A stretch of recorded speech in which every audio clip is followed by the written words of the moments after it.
আমি অনেক খুশি, আমাকে কবর দেওয়ার পরেই আমি জান্নাতে চলে যাব। এই তোমরা তাড়াতাড়ি আমাকে কবর দাও।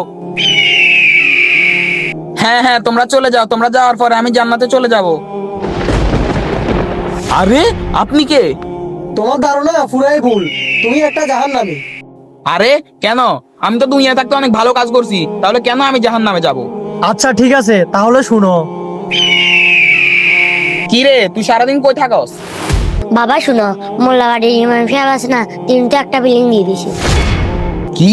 ফকিন্নির ফুট আমার আগে বিল্ডিং দিয়ে দিছে? আরে ধুর, দেখগা, এগুলা সব জালিয়াতি টাকা। আর ওনার ছেলেকে একটা আইফোন কিনে দিছে।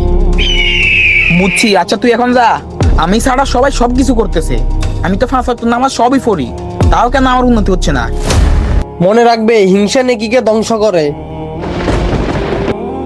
না, এটা হতে পারে না। না।